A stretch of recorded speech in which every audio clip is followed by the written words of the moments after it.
This man is dying, his lungs destroyed through no fault of his own. He's in the last months of his life and he's had to break that news to his 6-year-old son. He knows that I'm dying, and he's not long celebrated his 6th birthday, and while we had the little party for him, he said, "You won't be here for my 7th birthday, will you, Daddy?" Colin Watson is but one victim among hundreds.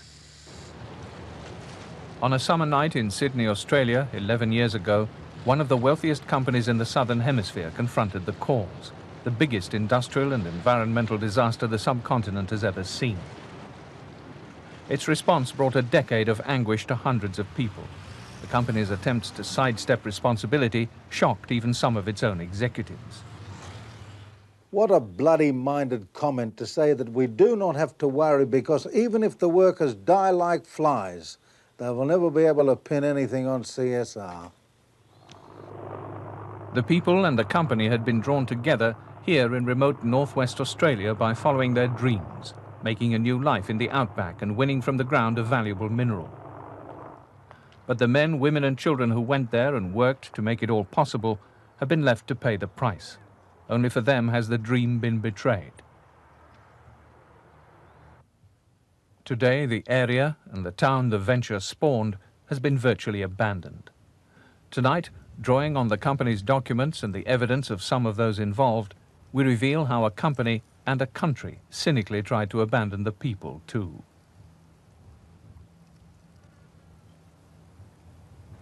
In a hospital in Perth, Val Doyle recounts the toll exacted on her family by a place called Wittenoom. Well, to start with, the first one was my stepfather, Philip McKenna. Now, he died on the 8th of October 1970, and he died of asbestosis. He worked in the mill. He was a mill foreman up there. In the 23 years the Wittenoom asbestos mine ran, the operators learned more and more of how the plant was endangering the lives of its workers. But the people were left in ignorance and given little or no protection. Their ghost town is now set to earn the gruesome epitaph of the world's capital for the worst of the diseases caused by asbestos. And my mother died on the 12th of September 1975. She died of mesothelioma. I slowly watched my mother smother. It's the only way you can put it. It's like cotton wool across her chest, and it just slowly tightens and they just can't breathe. It just cuts off their breath. Hundreds of the families who passed through this post-war pioneer town will sacrifice father, mother or child. 1 in 6 of the workers will die from having been here. Well, the next one was my own husband, my late husband, Ron.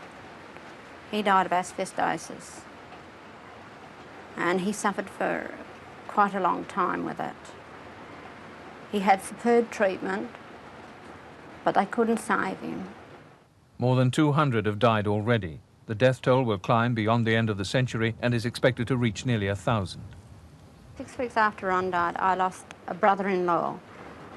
And then 12 months later, to the day, Edo Rossi died, which was my other brother-in-law. And that was 3 sisters were widowed in 14 months. He was very, very ill, very, very ill. The mine continued running as long as it helped satisfy a market for asbestos in Australia and in Britain, at peace and at war, insulating and fireproofing from buildings to battleships. After that, I have another brother-in-law, Raymond. He is at present dying of asbestos. And it shouldn't happen to him because he's too nice a bloke. But mind you, this shouldn't happen to anybody. This disease should never have been. They knew the problems and the strife that it was going to cause, but they just went ahead and said, all right, well, we'll keep mining and blow the people. In 1948, in the shadow of the Hamersley Range, a town was born.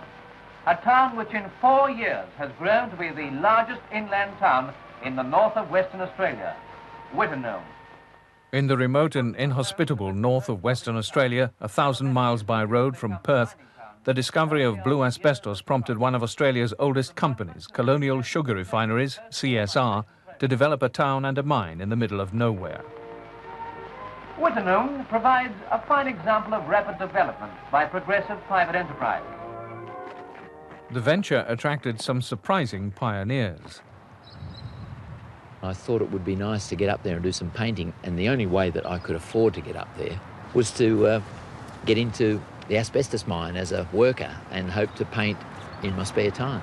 Well, it was just amazing. Hot, that was the first thing. The heat, terrible heat, but the scenery was staggering. And the mine itself was driven straight into the side of a hill. Deep into the side of Wittenoom Gorge, miners tunnelled and drilled to drag out the rock with its rich seams of blue asbestos fibre. I mean, the mine was less than 5 feet in height, so you're walking double like this and trying to shovel that rock into those little trucks when you cannot ever straighten up. It was terrible. Migrants from many parts of the world come to Wittenoom, and of the total population of nearly 900, 3/5 are migrants. But when CSR began its new business, few Australians were keen on working in the heat and isolation of Wittenoom. New arrivals from post-war Europe were hired. 1 in 7 recruits was British. We came off the boat, and in those days, employment, if you went to the labour exchange, they brought down books, and you opened books and selected what job you'd like. In 1949, Tim Barrow, newly arrived from England, took a job in Wittenoom and worked there for 3 years. Today, at the age of 65, he's dying as a result. He has mesothelioma, a cancer creating a huge tumour inside the chest which overwhelms and crushes the lung. It's invariably fatal, usually within months of diagnosis. It can appear 50 years after exposure to the cause, the dust and fibres of blue asbestos which penetrate the lung. It was adventure, more than anything else, to go up and see the Never Never, as they called it, or the Outback. And I thought it might be a bit of a giggle to try and see what the Northwest was like. And the Northwest in those days was 4-seater aeroplanes that took all day to get from Perth to Wittenoom. If you were coming over by plane, the pilots could pick out Wittenoom by the cloud of dust that was above the gorge. It doesn't matter whereabouts you were in the mine, you were always in the dust. Nobody mentioned it was dangerous except for one Dr. Saint, who was a flying doctor. He passed in talking at the dinner table one afternoon or one lunchtime about how bad dust was and injurious to the body, but nobody took much attention to it because the money was that excellent up there at the time that nobody wanted to leave. Each week, the flying doctor arrives from Port Hedland, about 200 air miles away. In 1948, a young Englishman, Dr. Eric Saint, made his first visit to Wittenoom. He went on to become one of the foremost medical authorities in Western Australia. And there were clouds of dust. I mean, sometimes when the air was absolutely still, the sky looked blue. In Britain in the 1930s, doctors had proved that asbestos dust caused the crippling lung disease asbestosis. The dangers were well known. There was no warning with the management whatsoever. There was no signs up or rules or regulations about dust or anything like that. Were you ever told to take precautions of any sort? None whatsoever. I said, oh dear, I think you've got a problem here, and spoke to the management and said, look, I mean, I think I do know something about industrial lung disease, and I think you've really got a serious problem. Dr. Saint warned the health authorities of the risks he thought ABA, Australian Blue Asbestos, the CSR company running the mine, were taking with workers' health. In June 1948, he wrote, "In a year or two, ABA will produce the richest and most lethal crop of cases of asbestosis in the world's literature." A barrage of warnings spanned almost 2 decades up to the mine's closure in 1966. State health and mining inspectors wrote report after report complaining about the mine. Very few, if any, precautions were taken. Is that the eradication of dust has been an afterthought. Feel that the picture is worse than ever. Medical examinations show a dangerous dust menace is present. 1 dead and at least 3 dying. Without doubt, I am losing patience with this company. The dust count is the highest ever. CSR argues today that the authorities always had the option of closing the mine down, but they never did. The worst dust of all was in the mill, where the rock was ground to pull out the asbestos fibre. When a new mill was built in the 1950s, the company spent hundreds of thousands of pounds trying to tackle the dust. But the new mill was also filthy. Its dust was discharged into the air above Wittenoom. Ernie de Princio is making his first visit to Wittenoom in 26 years. He worked in the mine. Today he's 50% disabled by asbestosis.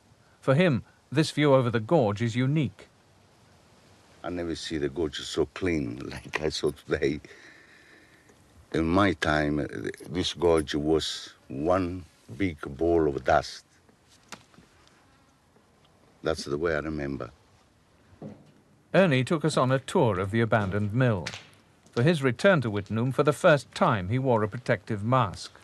You can't see people from here today. It's just a ball of dust everywhere. Well, all black. It's the only thing you can see. If you have a friend and you work after there, also you don't recognize them at all. It's no chance. 22 years after the mill stopped work for the last time, there's still clear evidence of the lethal dust and blue asbestos fibres. I'll show you something, what a kind of dust they are. Have a look at it. They are very, very fine dust. Stand there for 22 years and still there.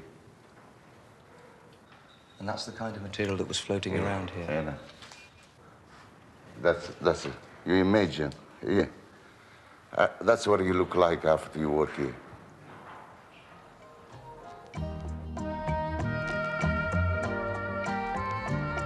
But the people who came to Wittenoom to work and make their lives there knew little of the dangers in the dust.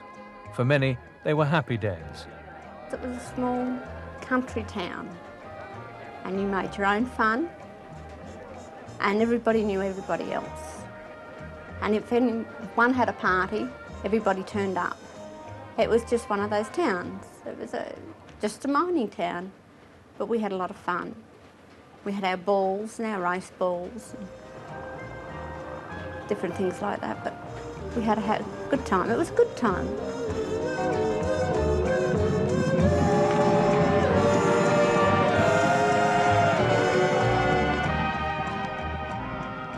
The mine ran for 5 more years after the company had been told of the worst disease of all, mesothelioma. When the pattern of illness and death began to emerge years later, it took its victims by surprise. I was mowing the lawn at home and collapsed, and got up, went saw the doctor. The doctor told me I got mesothelioma and said that you've only got a lifespan of 6 months to 12 months. Your shot, mate. And I was putting a fence up and I collapsed from lack of oxygen.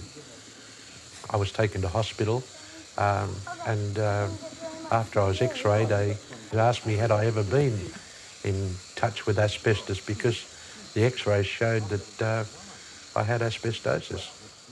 I'm on oxygen, as you can see, 24 hours a day. But 2,000 miles away in Sydney, to CSR, the company which had owned the mine, the deaths and disease came as no surprise or mystery. World in Action has obtained a file of CSR's internal documents. They show how the company and their insurers, an arm of the state, tried to simply turn their backs on the victims. 10 years after closure, well over 100 former workers were receiving state sickness pensions. A young woman was dying with mesothelioma.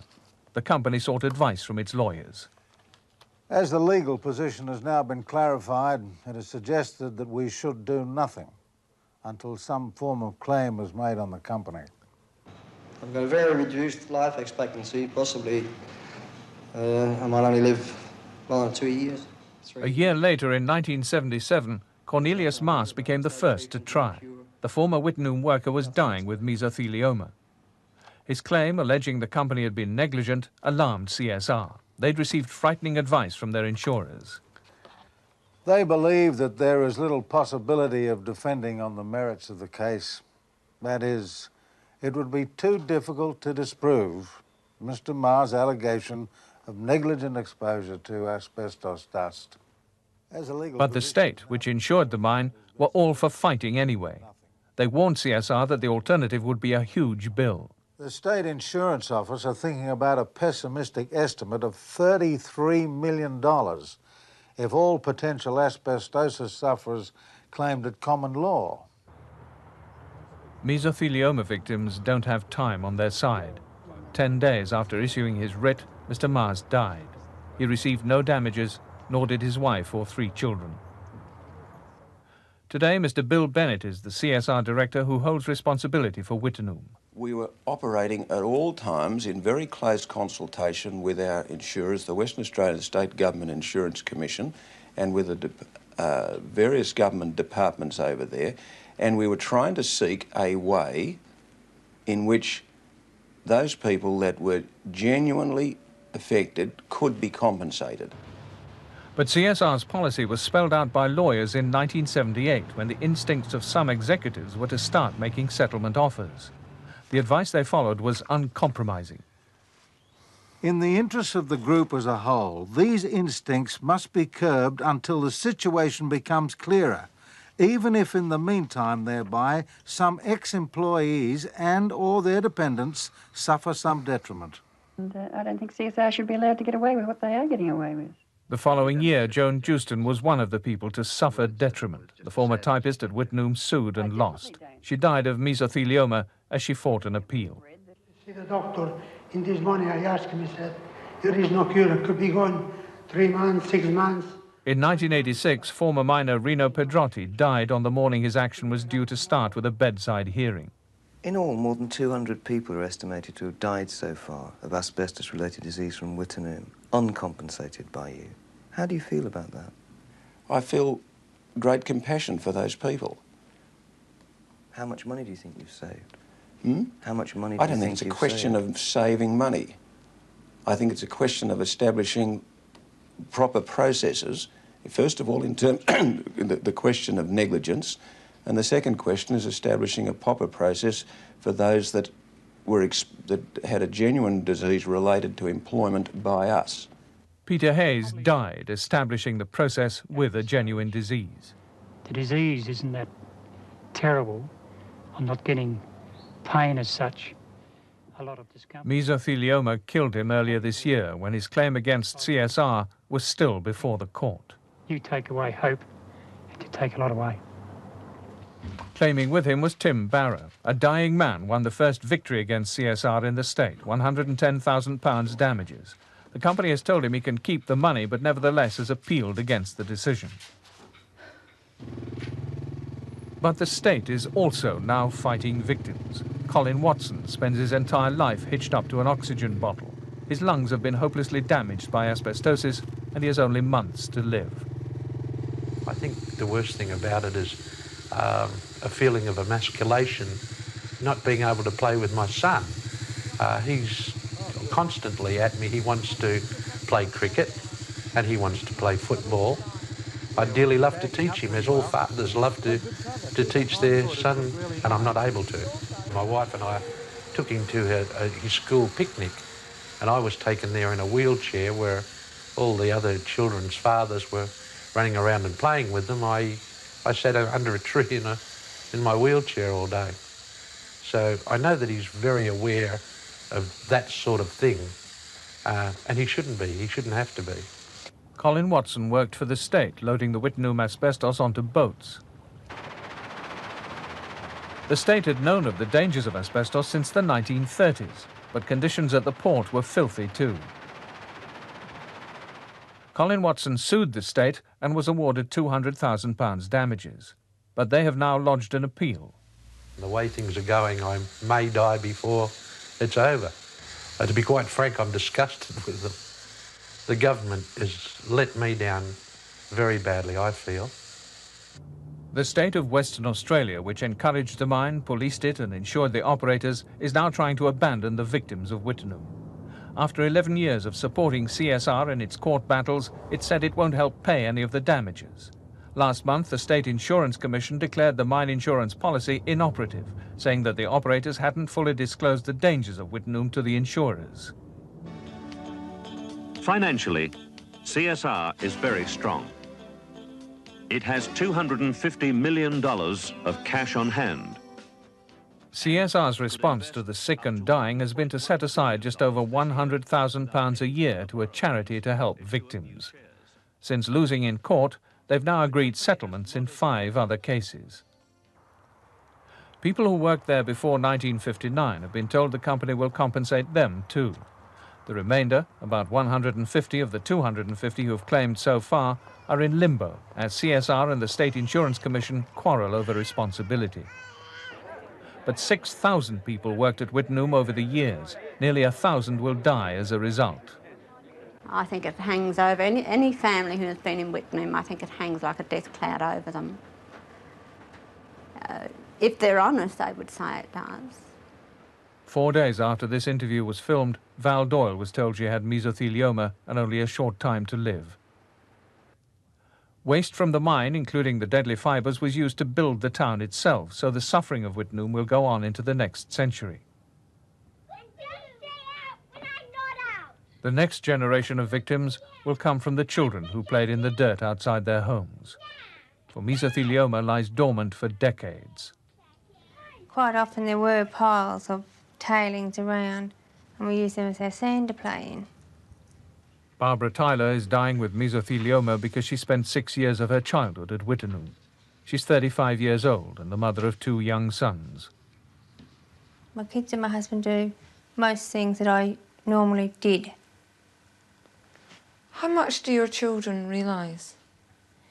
Well, we have told them the full story, that I have mesothelioma and there is a possibility of dying. Very good possibility. And I feel they've taken it all, because kids nowadays can take it all in, and they've been very good. How do you feel about the prospect that it's likely you'll have to leave them? Awful, miserable. I don't think of it much, because I know it's there. Barbara Tyler is now in the last weeks of her life. She will leave a husband and 2 young sons, victims of a tragedy over which she had no control. Yet CSR refuses to compensate families like this. We don't believe that we have any legal obligation to compensate people who didn't work for us. So we believe that that is a matter which the Western Australian government should be looking at. We've interviewed 2 women in the last week who both have mesothelioma, one of whom is very close to death, who merely lived there. Mm. Are you saying you feel no obligation to compensate them at all? Well, we do feel some obligation. We do feel an obligation to compensate them. It's a question of between us and the government of Western Australia working out as to where the financial responsibility for the total compensation of people in these in this total Wittenum exercise will fall. Doesn't that sound a bit heartless when people are actually dying and you're talking about having endless discussions with the government about who's going to foot the bill? Well, look, you know, we've got a great compassion for the people that have worked there. On the other hand, we have also a legal and obligation to our shareholders. So, we've got to ensure that what we do is right and proper, as in respect of directors of a corporation, proper use of shareholders' money. Because I've lost so many, I miss so many of them. As like say, my mother, my father and that, and brother-in-laws and that. And the children miss their grandparents. We lost too much, and I don't think it was fair not to lose so many.